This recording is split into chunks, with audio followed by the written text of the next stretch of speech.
Welcome to the Nation Diplomatic Dispatch, your window into the world of diplomacy and international affairs. In today's episode, we'll explore the shifting power dynamics in the Indo-Pacific, the role of ASEAN leadership, China's strategic trajectory, and what a changing America could mean for our region's future.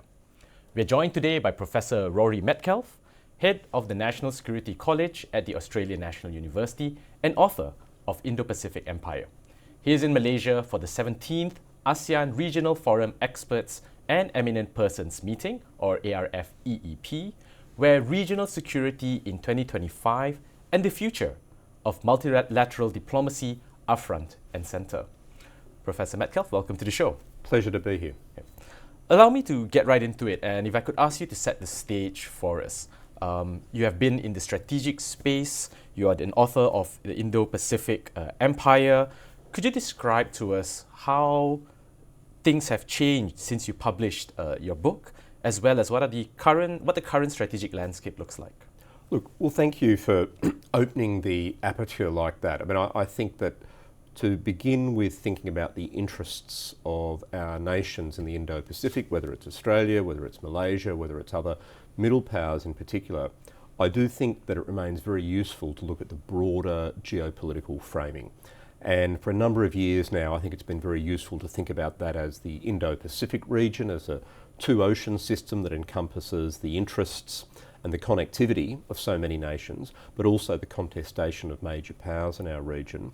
The book you refer to, I wrote a few years ago now. I think the most recent edition was 3 years ago, so it's high time I took a fresh look. Mm-hmm. But I think a lot of the fundamental arguments in that book remain, and those are the point that it's a mistake to imagine that the whole future of the region is going to be mapped by either China or the United States, or the two of them, that we actually have to look for ways to leverage the agency of the middle players, mm-hmm.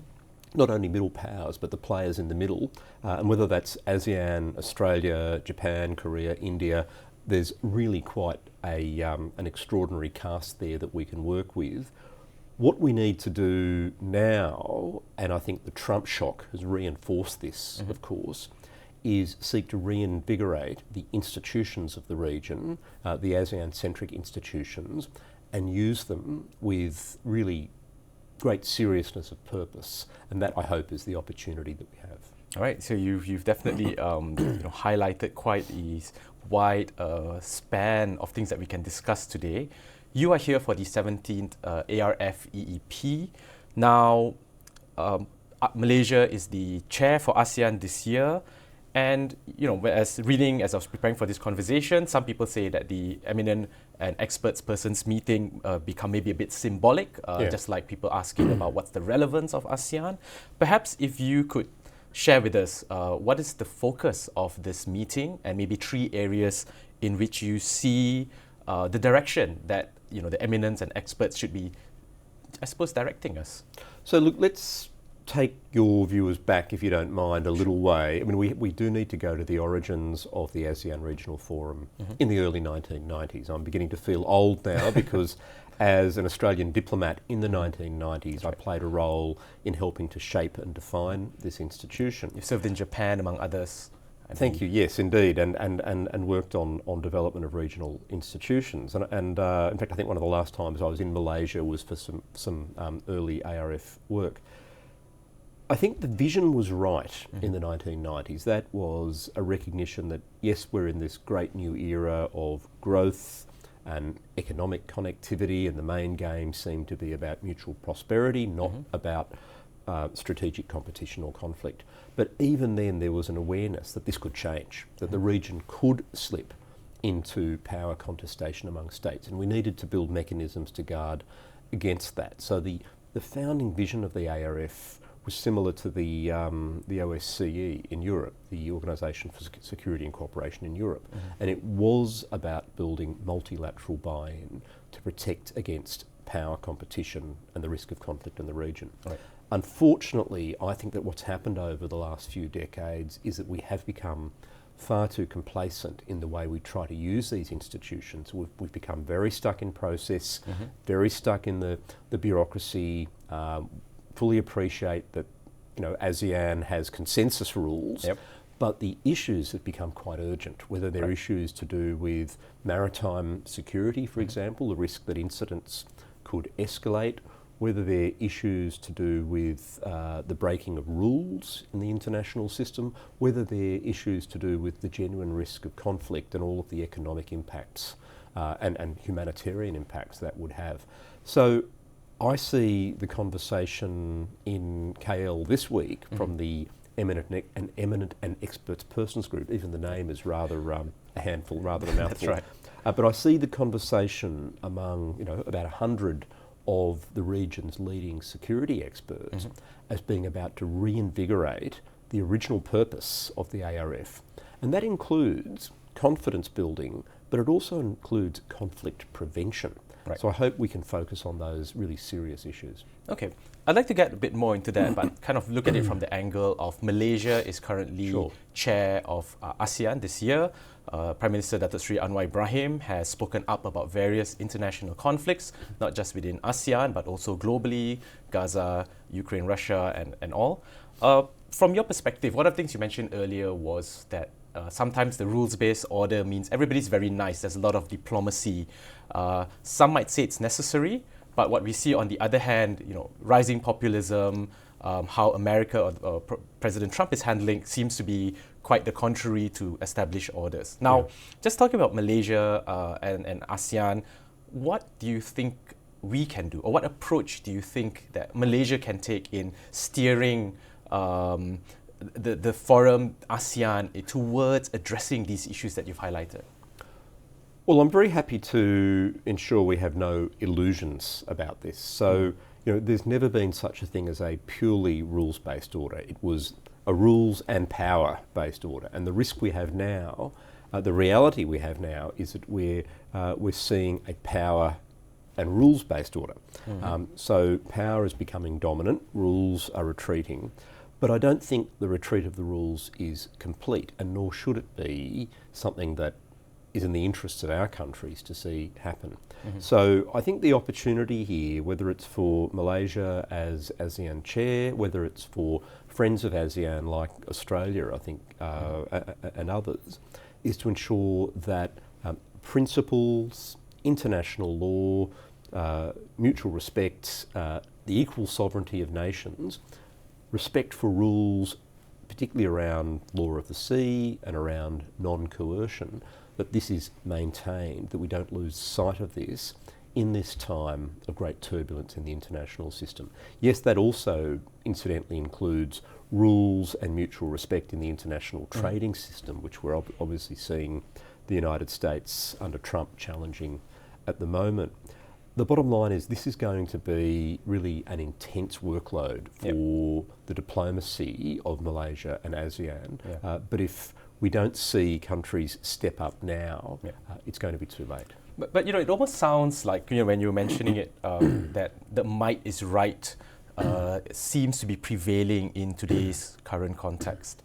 And everybody likes a strong man figure, in that regard. And leadership, I think in that sense, everyone's looking towards leadership to better steer where ASEAN is going, the positions that we've taken. But of course, we also see now at a higher level, different world powers basically getting countries to choose sides. And earlier you spoke about middle powers needing to step up. Now, could you perhaps share with us a little bit more about that, about who these middle powers are and what can they do in a world that's pretty much still split between China and the United States of America? Yeah, and I know that academics like this terminology, middle powers, etc., but there's actually no really hard and fast definition of what is and isn't a middle power. So I kind of prefer the concept of middle players in a way, because we can be of very different sizes. So you can have at one end of the spectrum, you can have India and Japan. At the other end of the spectrum, you can have activist small countries. One of the best speeches I heard recently on international affairs was from the Prime Minister of New Zealand, which in its own way is trying to step up. So I think what we need to build is the widest possible coalition based on principles and interests among middle players in the Indo-Pacific, and identify those areas of rules, predictability, stability in our regional environment that we can agree on and that we can then prosecute through the regional institutions. And so, for example, I would say that Japan is a major power in that regard. The Republic of Korea has a lot to offer. Australia, in its way. Within ASEAN, we can all form views about which ASEAN powers or which ASEAN countries have more to offer. Yeah. But you're absolutely right. ASEAN as a group is dependent on leadership and coordination, and that's really up to whoever is in the chair in any given year, which is why I think the Malaysian chair is so important in that regard. I also think that we need to find ways to engage more global actors in the region. So I think that, for example, Europe is still deeply invested in the prosperity and the stability of the Indo-Pacific, and that's an advantage. You certainly won't find enemies of a rules-based order in most of Europe at the moment. I think we've got a lot to work with. We also should be thinking about the shadow of the future. Yep. I mean, we are in a very turbulent and confronting era at the moment. We're in a global polycrisis, basically. So many things are going wrong. We certainly cannot rely on either China or the United States for prosperity and or security, but we can rely in different ways on different partners. I mean, I think even now, with all of the turbulence from the Trump administration, the United States as a security provider in the Indo-Pacific remains a reality.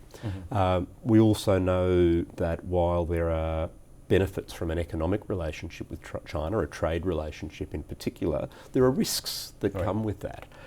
So I think that investing heavily in statecraft and leadership, that's the opportunity for Malaysia at the moment.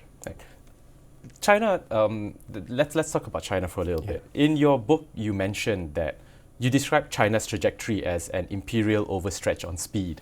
I found that a very compelling statement. And you cited ventures in Africa, Pakistan, and the Indian Ocean. Now, how do you see this, as you said, about 3 years ago? How do you see this having evolved? And what are your thoughts then on the role? Because you just mentioned China also plays a key role alongside the United States. But how do you see this having changed in what we've witnessed in the past few months when it comes to tariffs, for example? Well, thank you for quoting my work on that. And I think that, you know, in alluding to a kind of an imperial quality to a lot of China's engagement with the region and the world, in a way, what I'm not saying is that there's a master plan there. I mean, I think what's happened is that through the sheer scale and pace of China's expanding interests and influence, and through the authoritarian character of the system in China, we have seen this dynamic where China is present in so many countries, where there are commercial interests intersecting with security and geopolitical interests, and where obviously the leadership, the government, does never want to see, I'll rephrase that, and where the leadership and the government of China does never want to be seen to back down.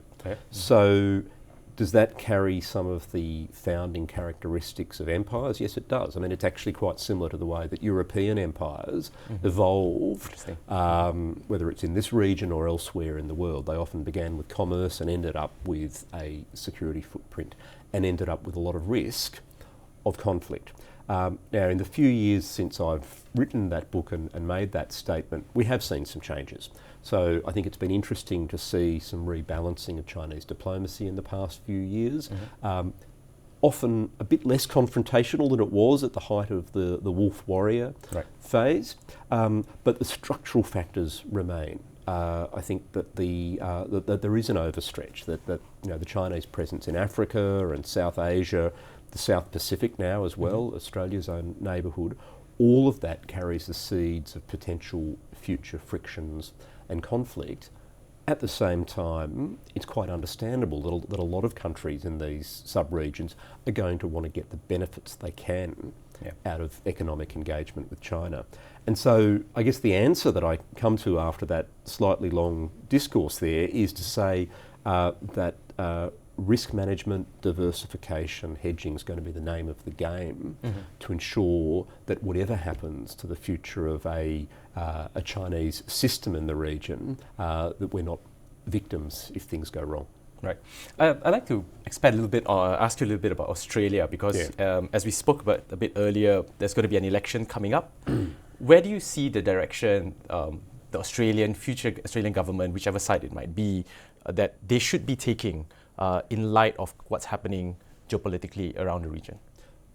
I think Australian diplomacy on these issues has been reasonably sensible in recent years. Now, there's plenty of criticisms I would have of the approach that my own country's taken. I think we're going too slow in building up the defence capability that we need.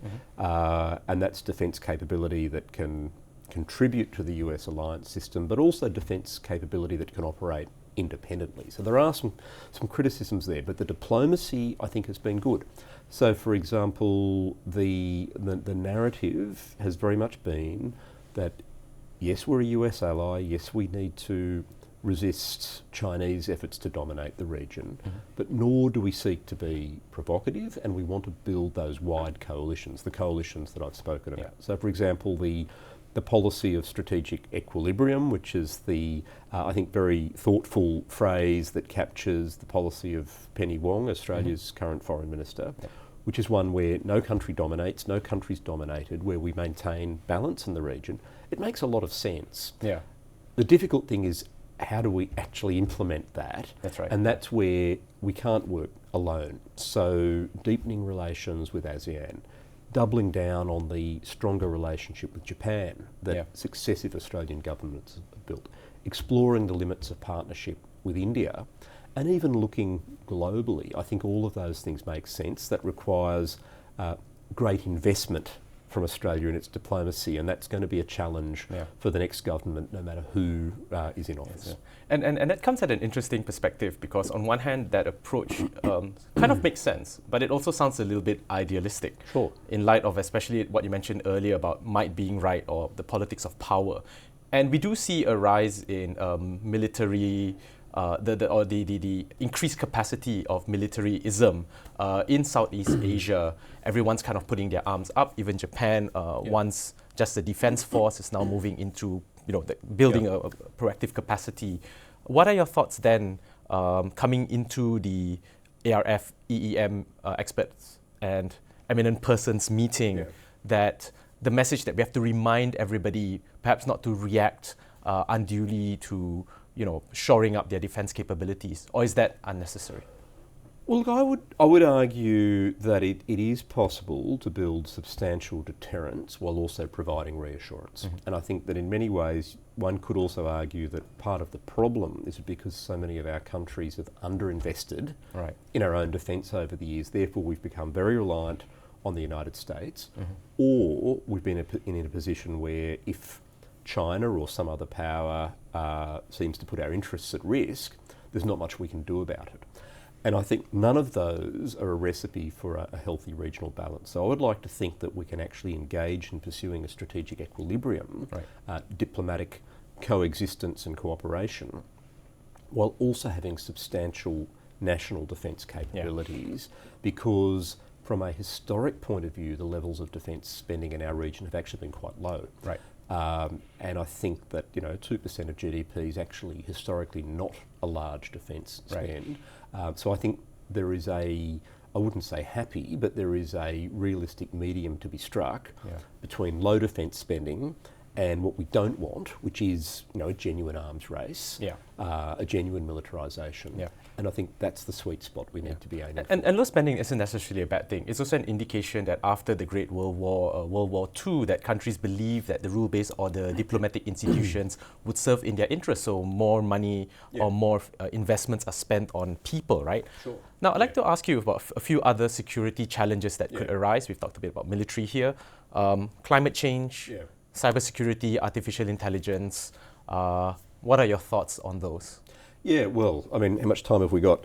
So, a couple of minutes left, Yeah, no, look, don't get me wrong here. I mean, the strategic risks that we've talked about are one of a number of risks on a very crowded horizon that our countries have to deal with. I think I earlier used the term polycrisis because we are in an era where multiple risks are converging at the level of human welfare and development. Of course, the military issues are not front of mind. There's the impact of climate change, there's economic prosperity, and of course there is the impact of disruptive technologies.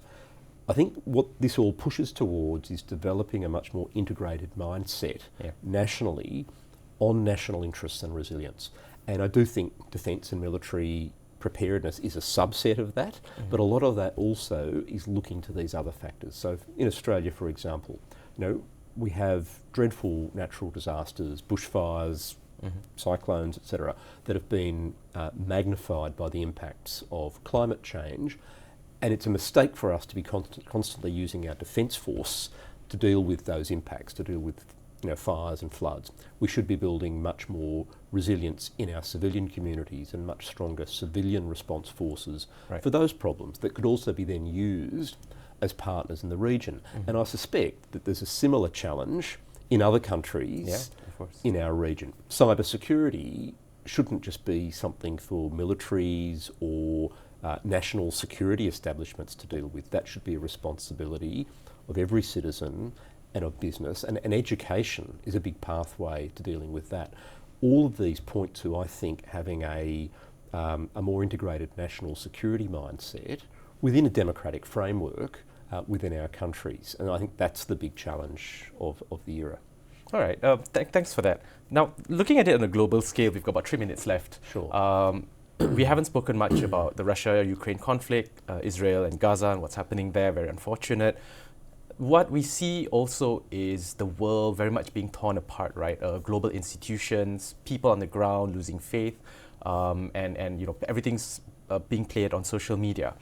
Now, what kind of leadership do you see is needed from the Indo-Pacific when it comes to playing a role in these conflicts? Because I often have conversations and I ask about, well, why can't we send peacekeeping forces, right? Why can't we approach these challenges as something, we've seen that in Cyprus, we've seen it in many other places in the African continent. What are your thoughts? Look, I think the starting point is to recognise that if our governments attempt to say these conflicts are not our problem, then that is an unsustainable position. I mean, we are in a globalised, connected world, even with all of the contagion now of whether it's tariff shocks or the impacts of those conflicts you spoke about. We are in a globalised world. We need to work as an international community. Now, beyond that, getting into the details of what should our governments do, of course things are going to vary. We have different populations in our countries who will respond in different ways to the shocks that they see in the international system. A couple of basic lessons that I would draw out of it. I mean, firstly, looking at the Russian invasion of Ukraine. Whatever else can be said about that and about the implications of that, I think none of us want to see an outcome where aggression is rewarded, where the reward for aggression is to say, well, you get to keep what you took with no conditions, effectively. Because that sends the wrong signal to countries in our region, apart from it being such an affront to the UN Charter and to basic principles. Looking at the Middle East, the challenge we have in Australia particularly is a social cohesion question. Australia is very proudly multicultural, and of course we run the risk that conflict there will be reflected within our own society. So there's again an incentive for Australia to be a force for stability and the rule of law internationally. How we translate that into particular bilateral relationships is a much, much harder ask. Professor, we've just got about 30 seconds left, and I want to get your very quick point on what gives you hope for the future in light of all these conversations that we've had. The word I would use is confidence rather than hope. I think hope is not a strategy, but I think we can be confident in the capabilities of our nations. I think we're only using a fraction of the capabilities of our middle power nations, our middle player nations, whether it's Malaysia or Australia. So it is young people, it is education, and it's the idea that if we can have leadership that can unify the capabilities we have and work together, then we can still forge a future that is not dominated by a few powerful states. Professor, thank you so much for your insights and your thoughts. I think it's great that we ended on confidence, and let's hope that this is what we see being built over time in such uncertain times. Thank you so much for those of you at home, and as Malaysia steers ASEAN through this chairmanship, today's conversation reminds us that the Indo-Pacific is more than just a region.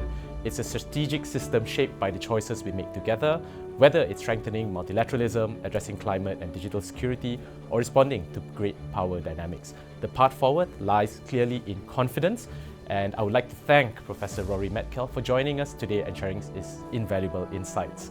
I'm Danial Rahman. That's all the time we've had today on Diplomatic Dispatch, your window into the world of diplomacy and international affairs.